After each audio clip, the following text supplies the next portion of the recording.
je vais vous parler aujourd'hui d'une technique spéciale pour corriger l'hallux valgus, ce qu'on appelle l'oignon plus communément. C'est la bosse qui sort au niveau du gros orteil pardon, et qui dévie un petit peu les autres orteils vers l'extérieur. Donc ce qu'on appelle l'oignon classiquement. Et donc c'est une pathologie qui est très fréquente chez les femmes. À peu près 80%, ça touche la population féminine. Pourquoi? Parce qu'elles portent souvent des chaussures serrées à talons, et donc ça écrase un petit peu les gros orteils, et ça fait dévier un peu le gros orteil. Et aussi parce qu'elles portent des talons hauts, donc c'est des facteurs qui favorisent un petit peu l'oignon, l'hallux valgus. Et bien sûr, il y a un côté un peu héréditaire. Dans 15% des cas, on retrouve un terrain familial. Les parents ou les grands-parents ont déjà ce problème. Donc, ça peut se voir aussi chez les enfants. Donc, souvent en consultation, on voit des enfants de 5 ans, 6 ans qui ont des hallux valgus. Mais bon, il faut bien les surveiller jusqu'à la fin de la croissance. Donc le diagnostic est évident, hein. Dès qu'on voit les gens porter des chaussures serrées, on voit la déformation du gros oignon, du gros orteil. Et on fait une radiographie bien sûr pour mesurer les angles, la déviation.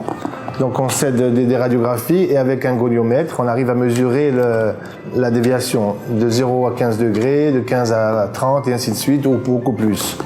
Et cette déviation du gros orteil donne souvent des douleurs des autres orteils, et les dames ont souvent mal en bas, à la plante des pieds, ce qu'on appelle des métatarsalgies statiques.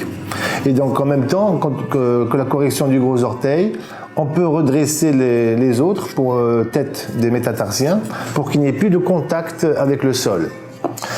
Alors une fois que les femmes, que les patients essayent des moyens simples comme des séparateurs ou un peu de massage ou la kiné, elles sont directement vouées à la chirurgie.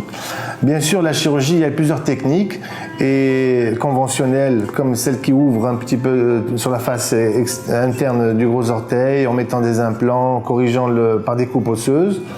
Et moi, je pratique à Casablanca depuis à peu près 7 ans une technique américaine qui est la technique percutanée. Donc sans ouvrir, on fait 3 petites incisions de 2 mm et on arrive à corriger un petit peu toutes les déviations. Et en plus, c'est une technique qui se fait sous anesthésie locale, donc il n'y a pas d'anesthésie générale ou anesthésie. Les gens peuvent marcher immédiatement en posant le pied par terre avec une semelle rigide.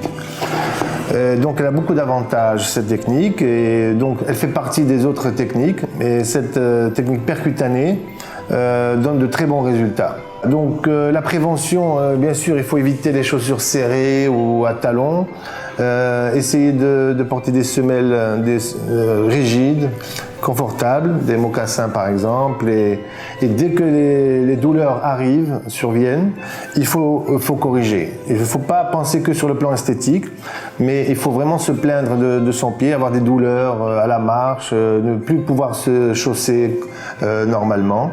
Et donc là, il y a recours à la chirurgie. Voilà, je vous remercie.